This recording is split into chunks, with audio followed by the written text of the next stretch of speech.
శ్రీ శివమహాపురాణము రుద్ర సంహిత పార్వతీఖండ అధ సప్తమోధ్యాయ పార్వతీ బాల్యం బ్రహ్మోవాచ తతో మేనా పురస్సా వై సుతా భూత్వా మహాద్యుతిః చకార రోదనం తత్ర లౌకికీం గతిమాశ్రిత అరిష్టశయ్యాం పరితః సద్విసారీ సుతేజస నిశీదదీపా విహతత్విష ఆసన్నరివ మునే శ్రుత్వా తద్రోదనం రమ్యం గృహస్థాః సర్వయోషితః జహృషుః సంభ్రమాత్తత్ర ప్రీతిపురస్సరాః తచ్చుద్దాంతచరః శీఘ్రం సశంస భూభృతే తదా పార్వతీజన్మ సుఖదం దేవకార్యకరం శుభం.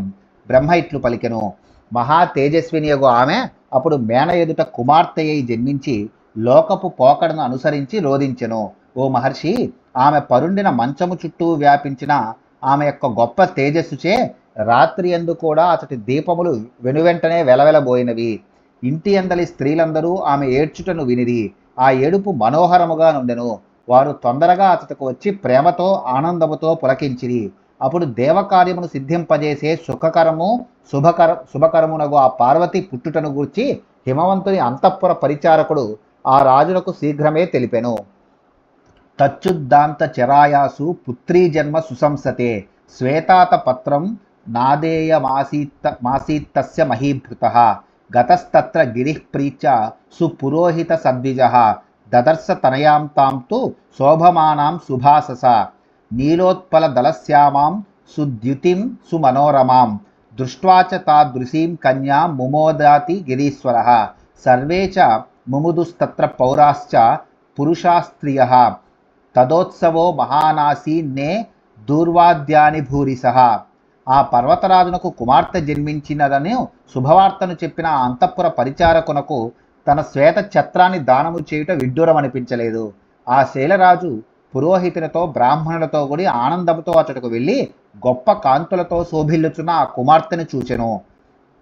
నల్ల కలువ రేకుల వలె శ్యామవర్ణము గలది, గొప్ప కాంతులతో మనస్సును రంజింపజేయునది అగు అట్టి కన్యను చూచి ఆ పర్వతరాజు మిక్కిలి ఆనందించెను.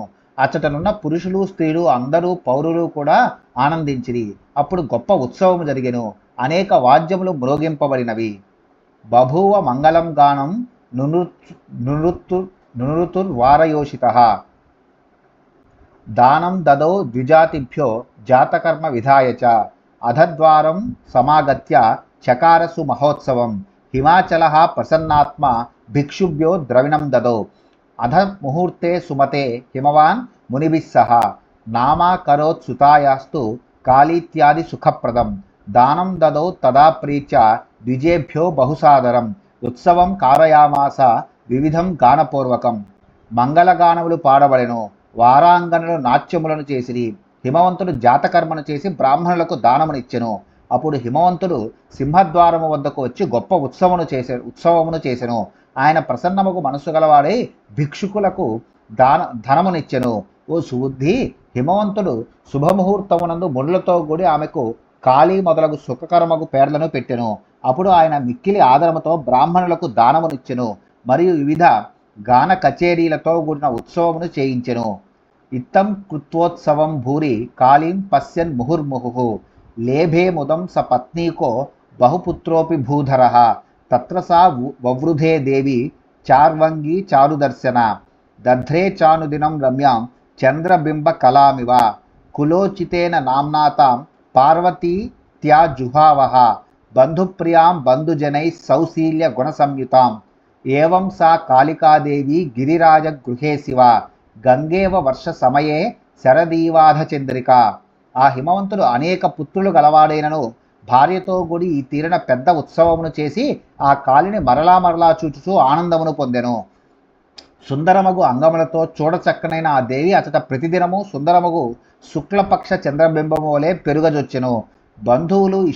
బంధువులకు ఇష్టురాలు, మంచి శీలముతో గుణముతో కూడి ఉన్నది అగు ఆమెను బంధుజనులు కులమునకు తగిన పార్వతి అని పేరుతో పిలవజొచ్చిది.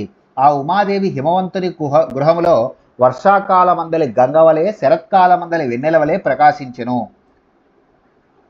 ఉమేతి మాత్ర తపసే నిషిద్ధ కాళికాచస పశ్చాదుమాఖ్యాం సుముఖీ జగామ భువనే మునే దృష్టి పుత్రవతోప్యద్రే తస్మిన్ తృప్తిం జగామన ఆపచ్చే పార్వతీఖ్యాఖ్యే సర్వ సౌభాగ్య సంయుతే మధోరనంత పుష్పస్య చూతేహి భ్రమరావలి విశేష సంగా భవతి సహకారే మునీశ్వర పూతో విభూషితశ్చాపి స బభూవ తయా గిరిః సంస్కారవత్యేవ గిరా మనీషీవ హిమాలయ.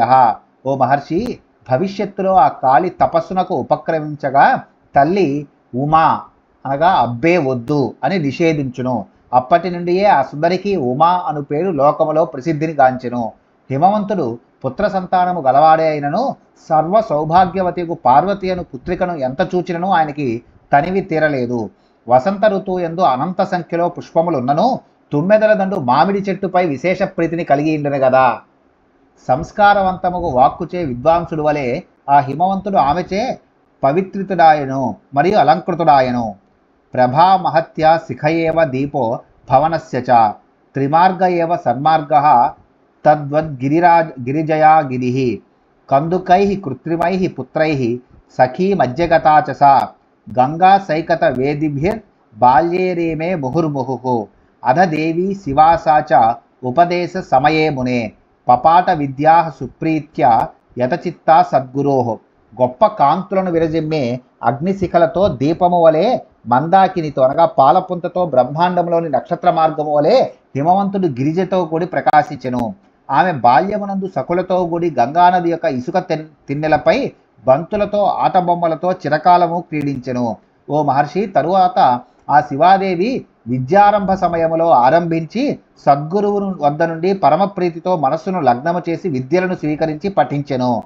ప్రాక్తన జన్మ విద్యాస్తాం శరదీవ ప్రపేదిరే హంసాళీ స్వర్ణ దీనక్తమాత్మభాసో మహౌషధిం ఇత్తం సువర్ణితా లీలా శివాయాః కాచిదేవహి అన్యలీలాం ప్రవక్ష్యేహం శృణుత్వం ప్రేమతో మునే. పార్వతీదేవి పూర్వజన్మలో అభ్యసించిన విద్యలు ఆమెకు ఈ జన్మలో సహజ సిద్ధముగా ప్రత్యక్షమయ్యను. శరదృతువులో ఆకాశము నిర్మలముగా స్పష్టముగా కనబడినట్లు ఆ విద్యలు ఆమెకు సులభముగా వెలిగినవి. హంసలు పగలు స్వర్ణనదిని, రాత్రివేళ స్వప్రకాశముతో వెలిగే మహౌషధిని ఎలా చేరునో అట్లే ఆ విద్యలు ఆమెను సహజముగా ఆవహించెను. ఓ మహర్షి, ఈ తీరున నేను అనిర్వచనీయమగు శివలీలను చక్కగా వర్ణించితిని. మరికొన్ని లీలలను చెప్పగలను, నీవు ప్రేమపూర్వకముగా వినుము. ఇది శ్రీ శివమహాపురాణే రుద్రసంహితాయాం పార్వతీఖండే పార్వతీ బాల్యలీలావర్ణనం నామ సప్తమోధ్యాయః. శ్రీ శివమహాపురాణంలో రుద్రసంహిత యందు పార్వతీఖండములో పార్వతీ బాల్యలీలా వర్ణనమనే 7వ అధ్యాయం ముగిసినది.